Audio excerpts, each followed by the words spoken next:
বৃক্ষ কি তার ফলে পরিচয়, ব্যবহারে বংশের পরিচয়, ঠিক তেমনই একটা মানুষের রুচির পরিচয় বহন করে তার ঘরের সৌন্দর্যে। হ্যালো, আসসালামু আলাইকুম এভরিওয়ান, কেমন আছেন সবাই? আশা করি সবাই ভালো আছেন। আমিও আছি আলহামদুলিল্লাহ ভালো। নতুন দিনের নতুন আরও একটা ব্লগ ভিডিওতে যশোরের মেয়ে হেনা চ্যানেল থেকে আমি হেনা আপনাদেরকে ওয়েলকাম করছি। আজকের ভিডিওটা শুরু করেছি একদম সকালের নাস্তা থেকে। অনেক দিন পর আমি আমার সকালের নাস্তাটা আপনাদের সঙ্গে শেয়ার করছি।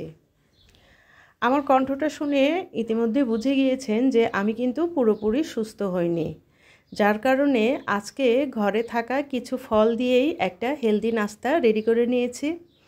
কোনো তেলের নাস্তায় রাখিনি, আর সঙ্গে রেখেছি মজাদার 1 কাপ গরম চা।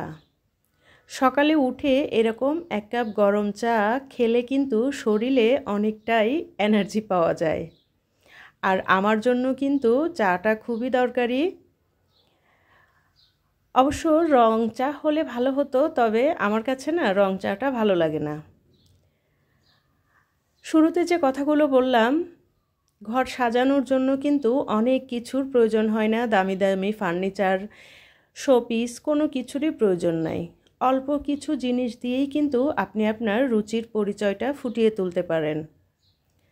আমরা যখন কোথাও বেড়ানোর উদ্দেশ্যে যাই, সেই বাড়ির কিন্তু সৌন্দর্য দেখলেই বুঝতে পারি যে এই বাড়ির যে গৃহিণী আছে তার রুচিটা কত সুন্দর বা কত খারাপ।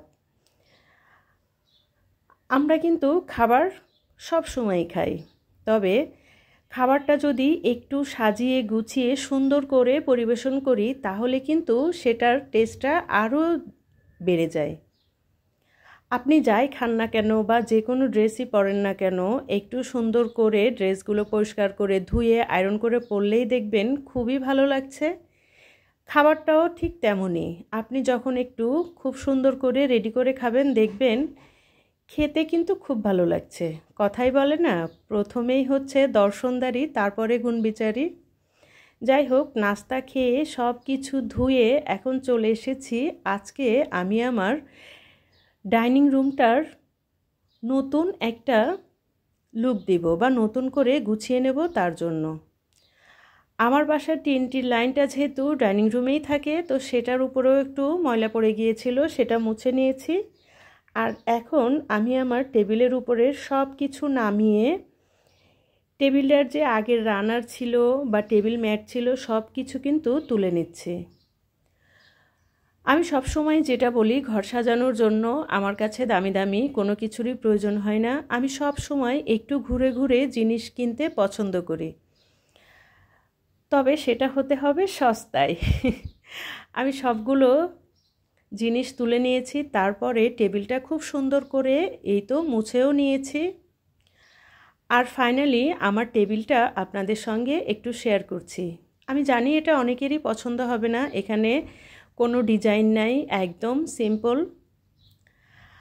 আসলে কাঠের জিনিস আমার কাছে মনে হয় সিম্পলই ভালো, সেটা পরিষ্কার করতেও যেমন ভালো তেমন দেখতেও আমার কাছে মনে হয় ভালো।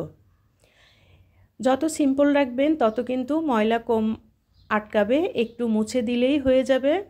আর আমি আমার রুমের যত ফার্নিচার আছে সব ফার্নিচার অনেক আগেই একজনের কাছ থেকে বানিয়েছি, আর এগুলো কিন্তু সবই সেগুন কাঠের ছিল।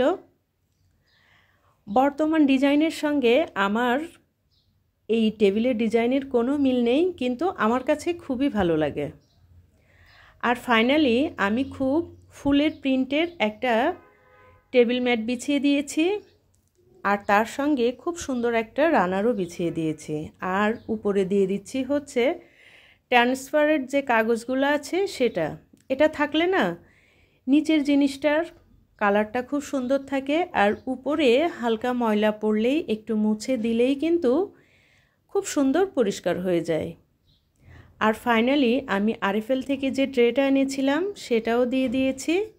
আর এখন দিচ্ছি হচ্ছে হোপ মার্কেট থেকে কিনে আনা খুব অল্প দামে একটা ফ্লাওয়ার বাস, সঙ্গে কিছু টিউলিপ। টিউলিপ আমার খুবই পছন্দ। আর এখন এই ছোট্ট কিউট 2টা জার এনেছিলাম, সে জারে একটাতে খেজুর, এবং অপরটাতে হচ্ছে বাদাম দিয়ে এই ট্রেটার উপরে সুন্দর করে গুছিয়ে রাখব। সকালে ঘুম থেকে উঠে এক গ্লাস পানির সঙ্গে এখান থেকে খেজুর বা বাদাম নিয়েই কিন্তু খাওয়া যাবে, বা আপনি যখন সারাদিন বাসার অন্যান্য কাজ করবেন এখান থেকে একটা একটা নিয়েই খেতে পারবেন।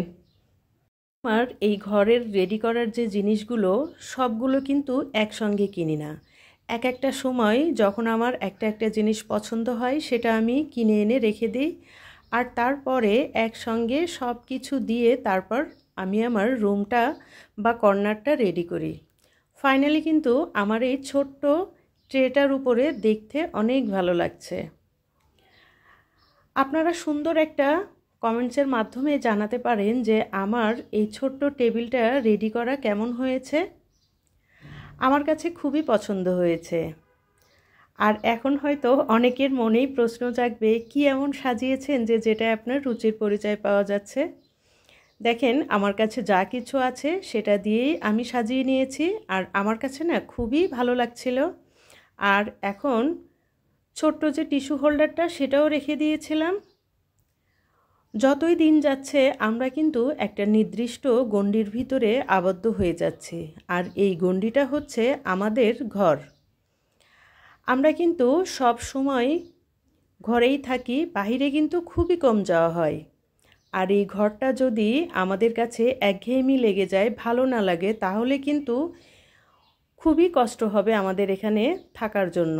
তাই অল্প দামি ছোট ছোট কিছু জিনিস দিয়ে একটু একটু করে সাজিয়ে নিজের পছন্দর মতো যদি সাজিয়ে নিতে পারি, তাহলে দেখবেন ঘরে থাকতেও একটা অন্য ধরনের মজা লাগছে।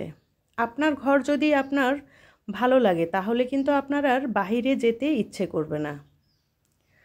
ফাইনালি আমি কিন্তু সব কিছু খুব সুন্দর করে রেডি করে নিয়েছি।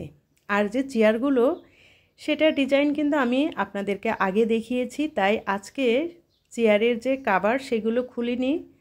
আমি অফ ক্যামেরাতেই কিন্তু চেয়ারের কভারটা খুলে মুছে নিয়েছিলাম, আর সেটার ক্লিপটা আসলে ডিলিট হয়ে গিয়েছে, যে ভুলটা আমাদের সকল ইউটিউবারদেরই হয়ে থাকে। যাই হোক, কিচ্ছু করার নেই। আর এখন দেখেন আমি আমার পুরা যে লুকটা রুমের সেটাও আপনাদের সঙ্গে একটু শেয়ার করে দিলাম। আর এই যে ডাইনিং ড্রয়িংয়ের ফুল যে ভিউটা সেটাও আপনাদের সঙ্গে একটু দেখিয়ে দিলাম। সত্যি বলতে না, আমার কাছে খুবই ভালো লাগছিল দেখতে। আপনারাও আমাকে সুন্দর কমেন্টস করে জানাবেন যে কেমন হয়েছে। আপনাদের একটা সুন্দর কমেন্টস আমাকে পরবর্তী নতুন একটা ভিডিও করতে উৎসাহিত করবে। আপনারা যারা আমার ভিডিও পছন্দ করেন, আমার ভিডিওতে বলা কোনো কথা, কোনো কাজ যদি আপনার ভালো লেগে যায়, আপনি চাইলেই আমার চ্যানেলটা সাবস্ক্রাইব করে আমার সঙ্গে থেকে যেতে পারেন। পাশে থাকা বেল বাটনটি প্রেস করে রাখতে পারেন, যাতে আমি নতুন কোনো ভিডিও ছাড়লে আপনার কাছে নোটিফিকেশন চলে যায়। আপনি আপনার সময় সুযোগ করে আমার ভিডিওটা দেখে নিতে পারেন। ইতিমধ্যে এই কাজগুলো যারা করে ফেলেছেন তাদেরকে জানাই অসংখ্য অসংখ্য ধন্যবাদ। ডাইনিং রুমটা তো রেডি করেছি, তবে এই এরিয়াটা যদি রেডি না করি তাহলে কিন্তু ভালোই লাগবে না। তো আমি একটা মানি প্ল্যান্ট রেখে দিয়েছি, আর এই পাশেরও ফাইনাল লুকটা আপনাদের সঙ্গে একটু শেয়ার করে দিলাম।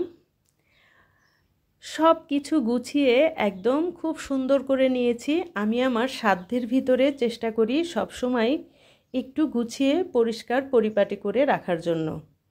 মন শান্তি তো সব শান্তি। যাই হোক, আজকে একটু বাইরে খুব ঠান্ডা আবহাওয়া ছিল, আর আমি এই ঠান্ডাটা পেয়ে খিচুড়ি এবং গরুর মাংস রান্না করছিলাম। আচ্ছা, আপনাদের কোন কোন এলাকায় এই খিচুড়িটার কি নামে বলা হয় আমাকে একটু কমেন্টস করে জানাতে পারেন। এটাকে অনেকেই না নরম খিচুড়ি বা লেটকা খিচুড়ি বলে। আমি কিন্তু আজকে রান্নাটা আপনাদের সঙ্গে শেয়ার করিনি, তবে খিচুড়ি আর গরুর মাংস এত মজা হয়েছিল।